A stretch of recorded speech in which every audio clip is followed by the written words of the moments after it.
Hey, how's it going? Welcome to the 7th episode of the Larix collection. Today I'm going to go and continue at Point Pelee National Park, where I'm going to describe 4 non-native plants and list a few more non-natives I have seen in the area.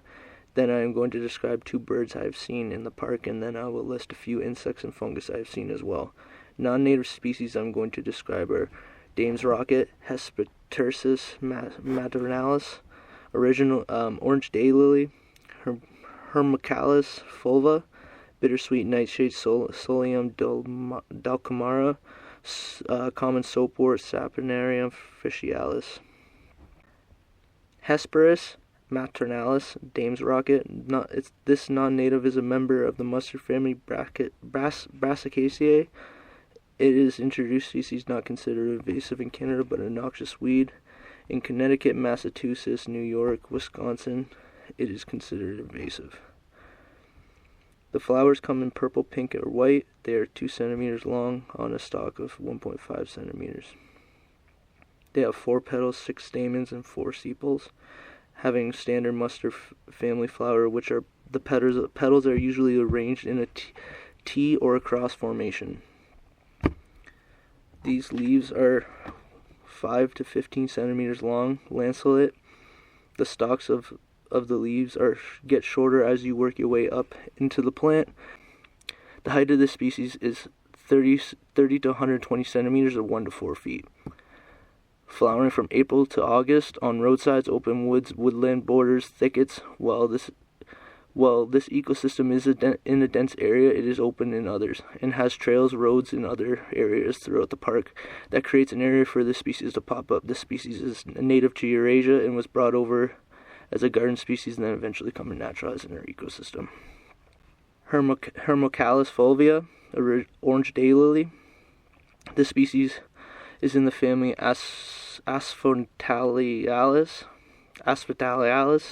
This species is in the family Asphodeliaceae and is considered invasive in Ontario. It is a perennial species that emerges from a bulb.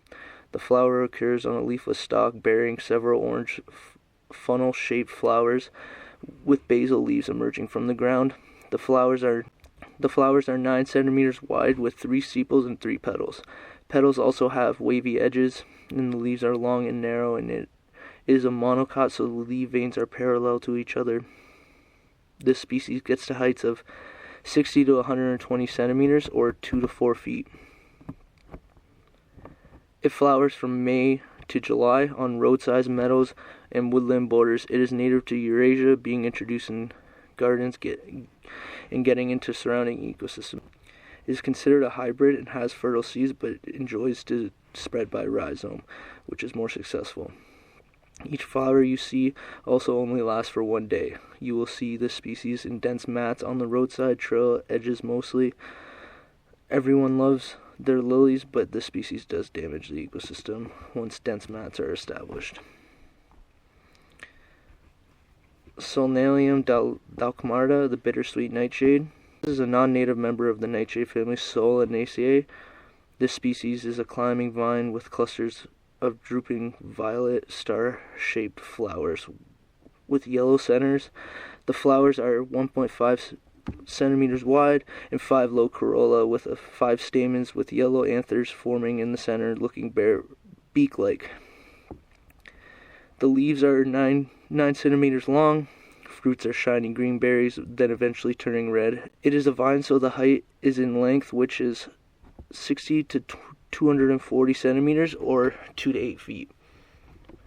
This species flowers from May to September in thickets and clearings. It is a non-native in North America, coming from Europe, Asia, and North Africa. Important note to have on this species as well, belonging to the nightshade family, which contains the tomatoes, but don't let it fool you or trust it. This family has a lot of poisonous members. This species contains an alkaloid called solanine, if I'm pronouncing that correct. But next we got Saponaria officinalis, the common soapwort. This species is a non-native member of the carnation family, Hoary Alyssum. It is widely branched herbaceous plant that comes in heights of 30 to 75 centimeters, 1 to 2.5 feet. It has fragrant flowers that come in clusters of white or pink. The flowers are 2.5 centimeters or 1 inch long, with a 5-lobe calyx. The tube usually splits into double flower form, and these flowers form 5 petals. The leaves are 5 to 7.5 centimeters long, oval in shape, occurring opposite to each other on a smooth stem that usually swollen at the node. This species flowers from July to September along roadsides and in disturbed areas. It is naturalized across North America but originated from Europe. It spreads through modified stems that occur underground, forming colonies. This species contains synopians, if I'm saying that right, that can be similar to soap-like substance.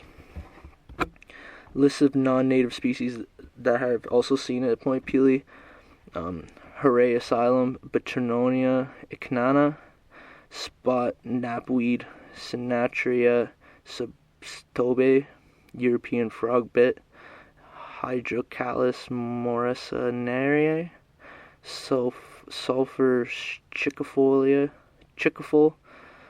Potentilla, recta, Sweet-Brier, Rosa, rubiginosa,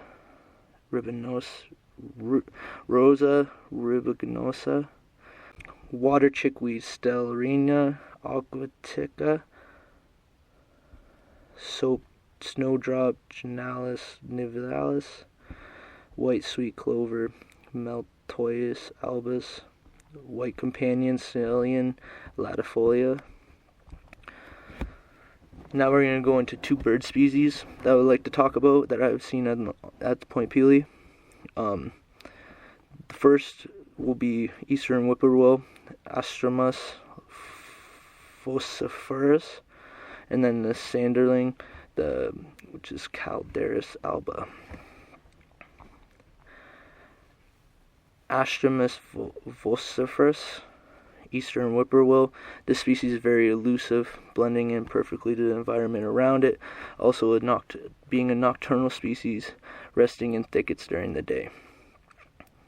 Though the species is not one you might have seen flying around, you most likely have heard this species if you have spent a night in the bush around this area, having a unique call that stands out from the rest, especially in a calm night. During the day, this species will rest in its nest on the ground among the leaf litter.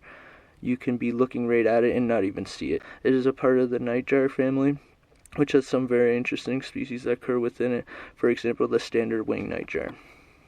When I saw this species, we spooked it by accident, and it flew in a style I haven't seen before. Best example I can give is that it was like a large moth. This is because they usually glide through the sky, as their diet bugs. This is because they usually glide through the sky, and being in a forest, you couldn't get that glide, right? And it's because their diet is mainly about flying bugs. They have a large mouth to capture these insects as much as possible when they swoop through the swarms of them. Also, when I spooked it, I saw it land on a tree right by us, and literally nobody could see it right there when I was pointing right at it. It looked like it was a part of the tree. They're fairly rare birds, and I was very lucky to see one that was close, like that close. If anything, you have heard it. It's usually very hard to see as they're swooping through the air at night, and they are very, very camouflage. Its call is a rolling, tiresome repeat of whippoorwill, getting its name.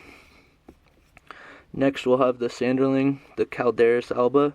This species you have most likely seen on the beach, enjoying the sand, like its name entitles. They are known to chase the retreating waves on the beach, going back and forth, dodging the waves like a yo-yo. It's honestly enjoying watching them run across the beach, almost like an old-timely cartoon.